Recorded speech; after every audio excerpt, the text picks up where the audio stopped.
Sydney. And we both work at the Reinvention Lab, and we're going to talk about our stop out experience.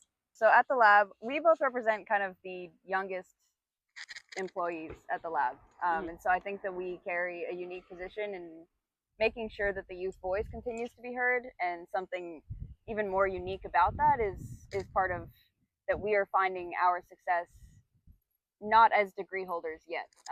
And so our relevance as being stop outs, I think, contributes to the weight of our work. And so, yeah, in the lab, I'm a digital storyteller for the Reinvention Lab's zine project, and we're making a zine titled Read the Zine to appeal to a youth audience and figure out ways to kind of produce these publications there's so much coming out online right now, so many infographics and all of that made by kind of faceless people, but we're trying to really emphasize the fact that these are made by young creators with the objective of making sure that we're speaking the same language as people who are young today.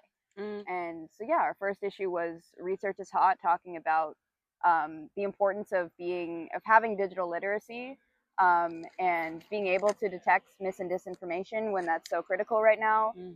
And yeah, so our second issue that we're working on is about the relationship between the mindset of somebody who is forward thinking through the way that they express themselves through their style and their self-expression, and how that relates to imagining reinvention and innovation in the education space. How did you start at the Reinvention Lab? What was your first role? I started at the Reinvention Lab through you at working as an operations manager, but also dipping into the coaching aspects for Future Shock. I was also a facilitator in Future Shock. So that is where Sydney and I kind of officially started working together in the Reinvention Lab. And now I lead intergenerational co-creation, a part of the lab, which basically means I am in charge of making sure that we hire young people, all the 20-somethings, all the high schoolers. And while we employ them, we give them the correct training and background in order to be in such a new work environment, because it's very different from school entering the work experience. So I make sure that they have that kind of prep.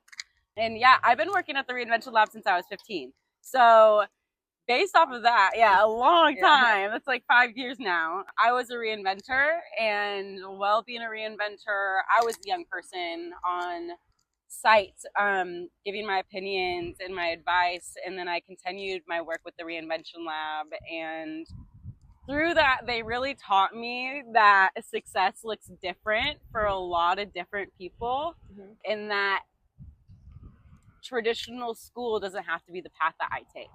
And so that's where we're going with this, is exploring how, as college stopouts, how we can still navigate what satisfies us as a means of success, despite the fact that we are not right after a degree right now. And that doesn't have to be the only form of verification that we are ready to step into the work world. And I wanted to hold for a moment on the importance of your ways of working and leading intergenerational co-creation, because I think particularly in our context, there's still a lot being highlighted in there being red flags in hiring young people in workspaces. Without naming what those are, I think that there's still a really negative outlook on what it means to hire somebody who's between the ages of 17 to 22 even. There's a whole lot of young age ranges that are still frowned upon when they're looked at.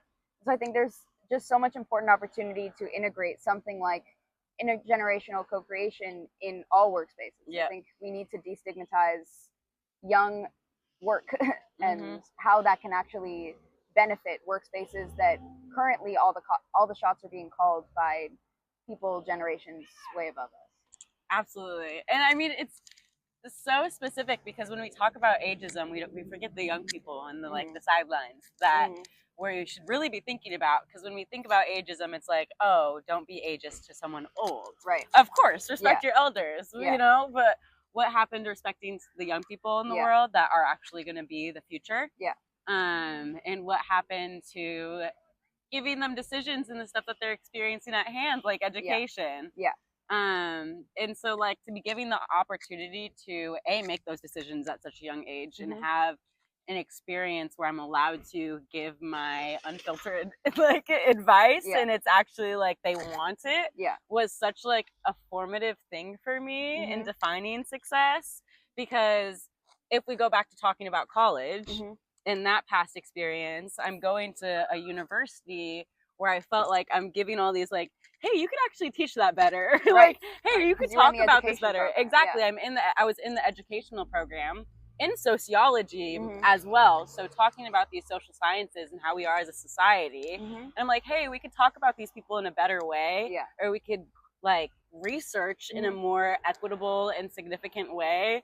And what I'm being met with by my professors is like, oh, can you actually stop talking? We don't have time for that. Right. Yeah. Is like, oh, this is not the system that I'm used to. Like, my high school wasn't like that. My career isn't like that. And so that's what I was being met with in my university experience. Yeah. And I was taught to be like, this is how it is going to be. And I'm like, no, I've been working since I was 12. Like, this is not how it is. Exactly. I'm supposed to be a free thinker and give my opinion. And you're shutting down every single thing I'm saying to you right now. Exactly. And college should not be the space where you get right back into the box. They're definitely marketed as places where you look outside of the box and think of how to problem solve in ways that you don't really get the opportunity to do in other spaces of the world. But university doesn't exactly offer that in the way that it advertises for. So I think that's part of what ultimately pushed us to leave, is we felt this relationship with one of the Reinvention Lab's publications of in Crossing the Canyon being real life thinkers. That we are real life learners. Real life learners and thinkers. Same thing. Both of them, exactly. So we are using now a bigger playground to just kind of imagine how we can define our own success. And it's unfortunate that the university systems around us, of course, there are many stories where it grants you a sense of community that you didn't have before college. And so I give way to a lot of people who have found that. But for those who kind of went in with really broad thinking, like, what do I want to do with my life? And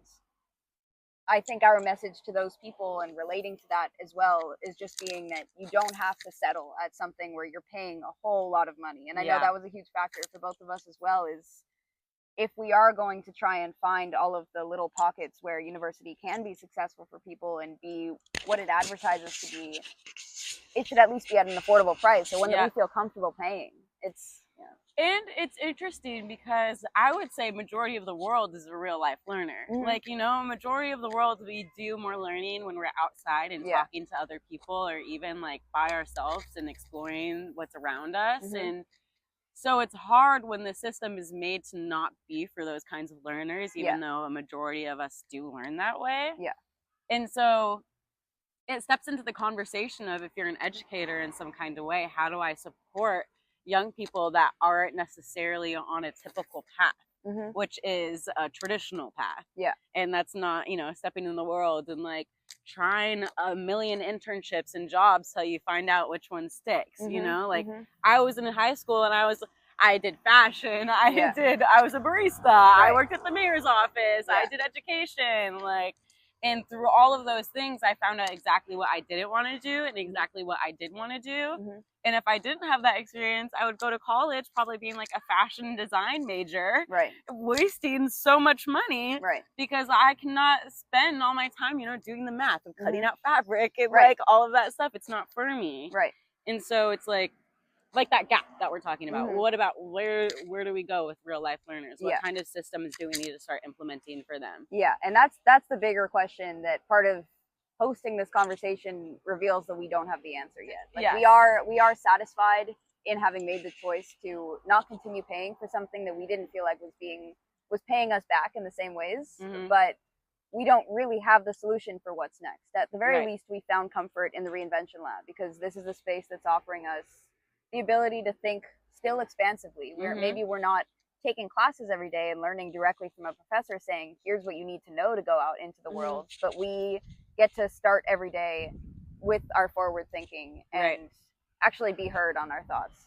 And I think it's so interesting too, because there is so much technical stuff you can learn in your workspace that I think we often forget about. Like, I'm now having to put this data analysis together. Mm-hmm. Have I ever done a data analysis? No. Mm-hmm. When I was in college, did I take a research and methods class? No. Mm-hmm. And so what I did is I went to our research, like Colleen, Mm-hmm. like all she does is research. Mm-hmm. And so I know like that's how she thinks. We also think very similar. And so I'm like, you know, I'm going to reach out to Colleen and ask her to teach me how to do this. Yeah. And what would have been a 6-month, $2,000 class was an hour and a half conversation with like one of my favorite people to work with. Right. Exactly. And I'm going to take that with me forever, you know? And that is what I think we also forget about is like, learning how to ask specific kinds of questions when we're in our workspaces to learn basically the same thing you would learn in college. Yeah. And then make assumptions. Exactly. And just kind of like honoring the checks and balances of a workspace. Yeah. Knowing that it's not a daunting thing to come to your coworker who specializes in something different from you and saying, I'd like to learn more about this. I trust you and I hope you trust me too. Like, let's learn this together, or have you, you know, guide me in this, because I think that we've normalized a little too hard this hustle where you make it into a workspace. You've worked so hard to prove your worth to get there. You say, I have the degree, I have everything to back that I might be eligible to be in this position, but then you're faced with so many things you still don't know how to do once you get there. And then it's just on you to spend the hours until 3 a.m. learning how to do something, when that's not what should be normalized, I don't think. And I wonder if there are generations above us who went through that struggle so many times who would say, well, no, that's the way I did it. That's traditional. You just kind of have to force yourself to learn something overnight. Yep. But at the same time, I think we should be inviting more spaces where it's completely normalized to just approach somebody and say, I have credentials, but I don't know how to do this. Like, yes, exactly. Learn, you know? And maybe that's what we need to start normalizing in more educational spaces, are those soft skills. Like, we always talk about in school how important it is to raise your hands and feel comfortable to ask a question. We don't necessarily push anyone into a space to ask a question. Right, you know, that is their peer even, you know, like, of course I could go ask my teacher, especially after class when no one's there. Yeah. But what about your classmate, you know? That's working on something different. Exactly. And that I think that feeds into the kind of toxicity of the college culture that we talk a little bit about in our paper that accompanies this, in that, once again, of course, there are people who don't experience this in college, and they have found tight communities where asking questions might feel very welcoming. But I think we speak for a pretty big either silenced group or just ones who don't want to come forward and accept it as normal, to just, like you're saying, approach the teacher after class and in secret say, by the way, I don't know how to do this. Any of it, after like this 3-hour class. Right. Yeah. And so, where is the space where it feels completely normal to enter and just all of you don't know, so you figure it out together. It's still, I think a lot of our college experience revealed to us that there was still this expectation over our heads, despite the fact that we're paying to be there. Like, I don't know. How did you feel about, like, being in your classes and having these conversations? Because I feel like when I hear about your experience, you had a lot more philosophical conversations, especially about, like, education in the system. So how do you feel moving from that and having all those conversations and now making that clear transition to, like, leading? Yeah. Well, I think what's most important about it is that a limitation, at least that I found in the circles that I was in during college, is even when there were people who shared that kind of defeating thought of, I don't think that this space invites enough of X for us. We aren't able to collaborate in ways that feel super liberating, or whatever it is. It just kind of ended there. And I didn't appreciate that we're paying to be in this space of a problem solving and big picture thinking space. And then again, we just kind of end the conversation at, it sucks that there's no solution to that. Let's keep looking at some other point in time where that problem existed as well. And there was just never that push to say, all right, we're taking it to literally today's time and thinking, how do we make sure that's not the same problem that repeats throughout history? And I know that both of us are huge proponents of learning history and learning from your past in order to create a better future. But I think there is a certain line that needs to be drawn at how much time can you spend studying history before you actually focus on what's happening today, and realize that if you put a lot of energy into what's happening today, you can come up with real solutions. And so I think that's the biggest solution, or I guess part of the transition to where we're at in the Reinvention Lab now, is that it's very today oriented. How can we actively correct what's going on and what's been going on? Yeah. Like every day feels more actionable, you know, because in school, of course, you're intaking all this information and information and information. Yeah. And for me personally, it makes me feel like, okay, I'm going to forget this next week, right. You know, like I'm not going to be able to do anything with it because you're giving me new stuff every day, basically. Yeah. Versus in the real world, quote unquote, because everyone's real world is different. Yeah. In my real world, every day is actionable, like you're saying. Like every day there's a new thing I should be working on and working towards in my personal life and in my work life. Yeah. And like I appreciate that a lot, because when I was in school, I didn't even feel like there was a difference between my personal and my work. Right. You know, it's like, nope, school and me are like this. Like we're intertwined and there's no separating us. And that's part of what's problematic about I think college being advertised is it's still kind of that transitional phase, like keeping you sheltered before you get to the real world. I didn't like that all of the responsibilities that come, and of course there's community college, which maybe offers that balance a little bit better, where you're still adhering to all of your responsibilities that you're going to have in a post-college world. But in university, at the very least, I think that it's a little too strongly sheltered, to where it allows you to focus so strictly on school that you forget that once you get your degree and you start a career, there's a whole lot of other responsibility factors that come into play. And so I think that part of the benefit about taking this time while we're still at a very formative age to not be in school, and know that it's always there if we want it and we want something very niche to study. But in the meantime, we're still getting to learn all of the other things we want to in tandem with each other, and not being sheltered to one or the other, you know? Yes, absolutely. So what does success look like then to you now than what it looked like when we were at school? Yeah, I think, once again, one of the harder things to really pinpoint, but as of right now, how I've been finding it, success is looking like I don't feel exhausted by change yet. I feel motivated to continue figuring out what it is that inspires me.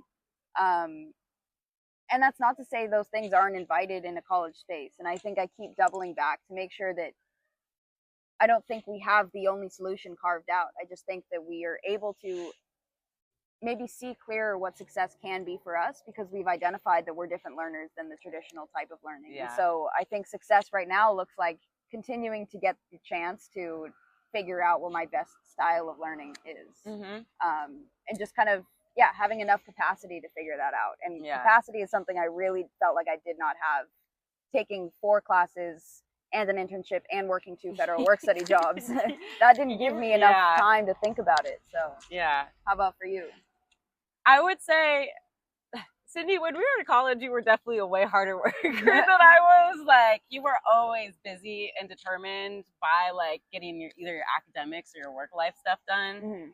And so for me in school, success looked like passing, which is like a C gets degrees kind of mindset. But I would be really upset if I got a B. So like it was really more like an A or B leaning kind of mindset. And then also like making sure I don't look too different from the people in my classes, you know, or not arguing as much as I did in the beginning of college, because it definitely gave off like, I think, a weird vibe in the beginning of just being like, oh, professor, no. Like, it's like, oh, who's this girl? Like, trying to do all this in the classes, which is just what I was used to in my school experience.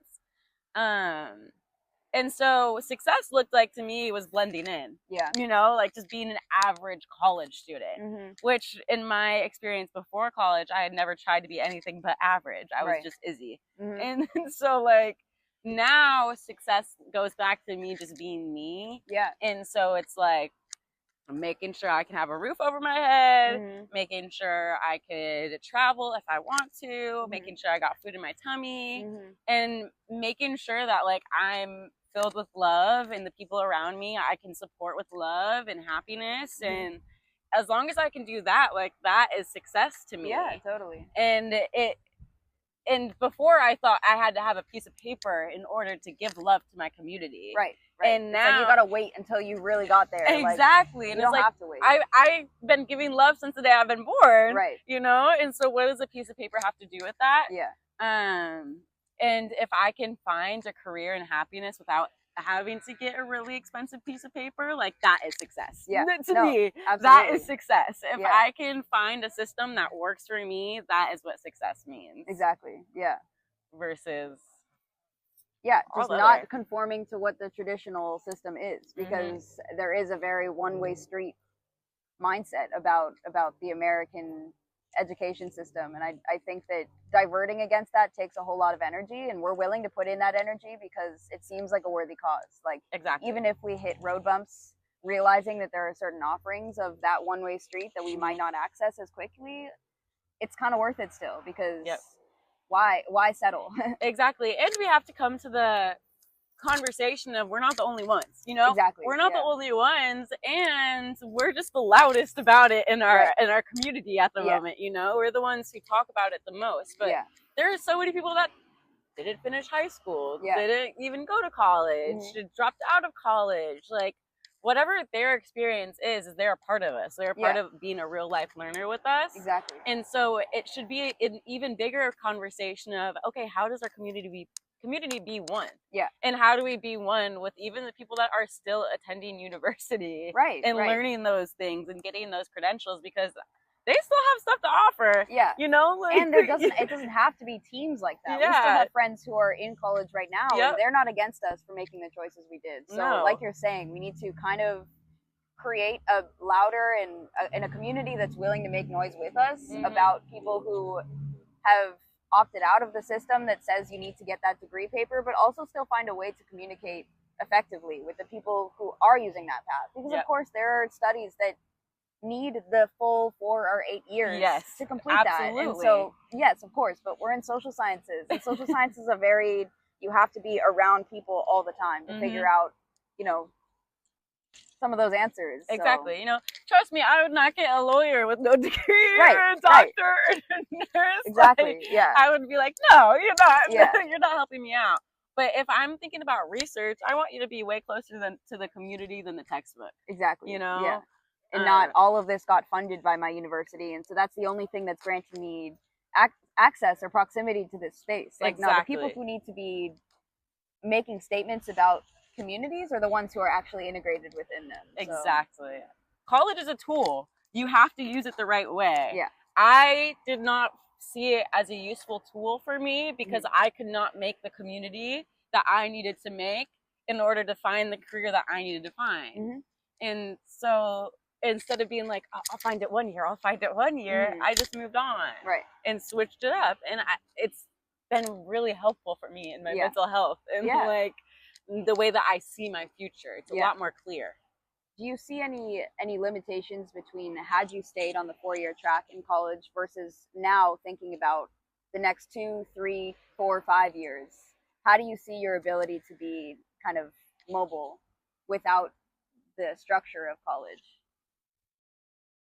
Well, I would say the structure of college hurt me in ways that it may hurt other people or may not hurt other people. It got in the way of my career. Like I wasn't able to do certain meetings or travel to certain places for work because I had to be in a class or they'd fail me. You know?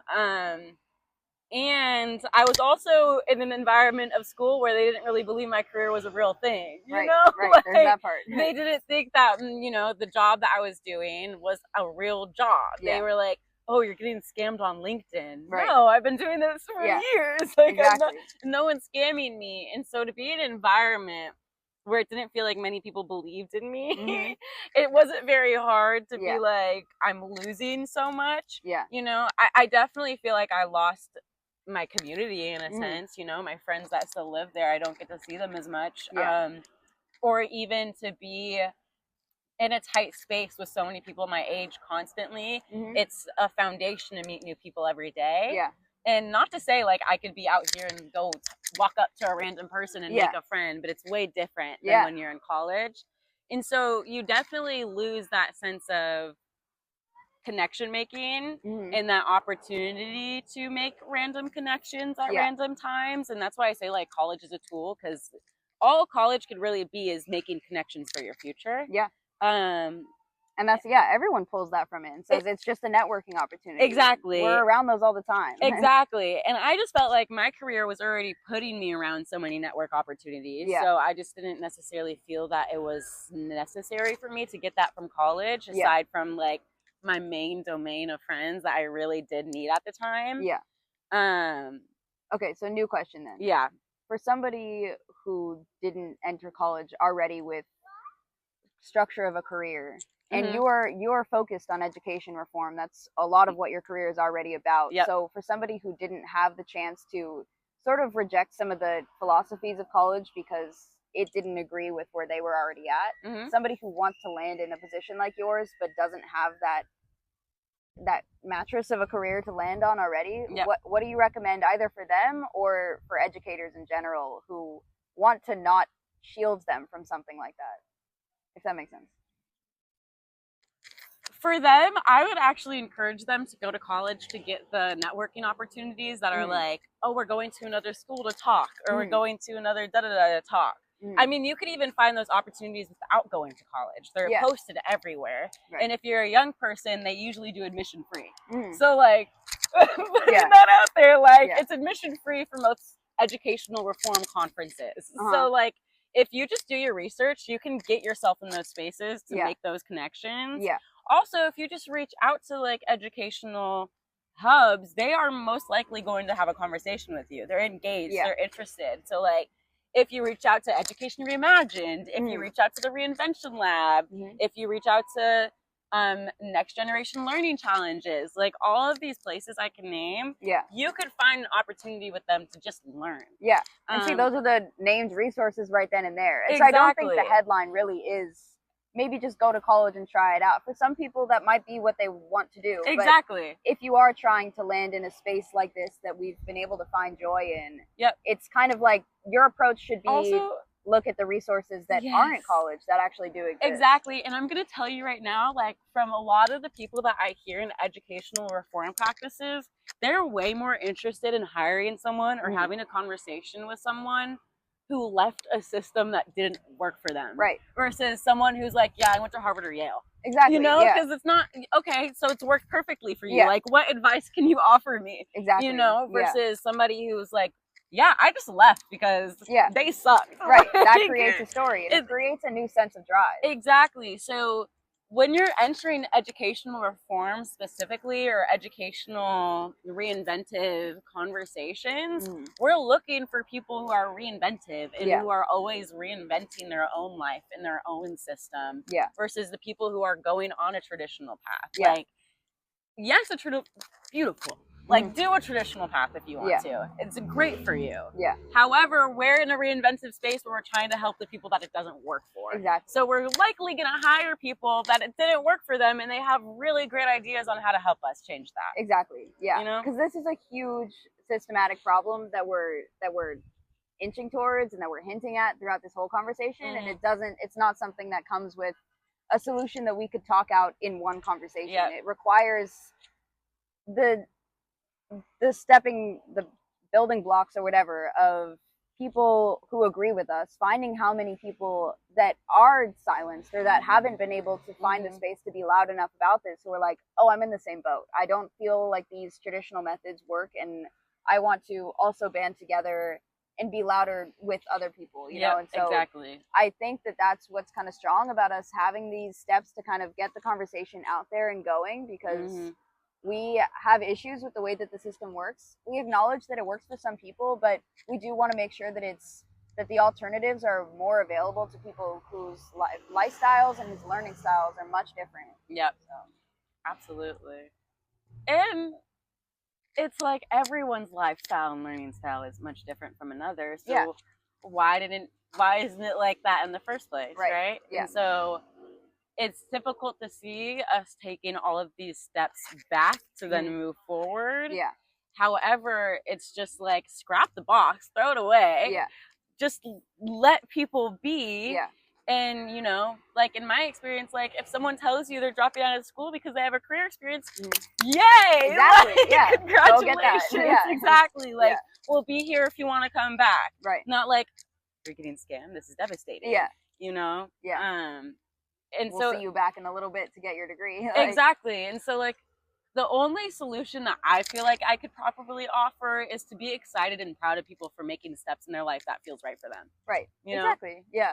And that's kind of some of the support that we've been able to build off of. Yeah. Is having people who didn't just look down upon us, and that builds a different sort of motivation when you have everybody around you saying that's the wrong decision to make. But luckily we've been able to find avenues of support and people who are saying that seems like it'll probably serve you right, and people who will still be there even if we come out and say that served me wrong. Yeah, exactly. Like that's part of the life experience. Is anybody at any age and any time, you should look to make sure you're there for somebody who doesn't know if they have somebody, so that you can say you are not the summation of your experience, of like your decisions. You can always make a new decision. So exactly, nothing is final in that way. Yeah, our pathways are always changing. Yeah.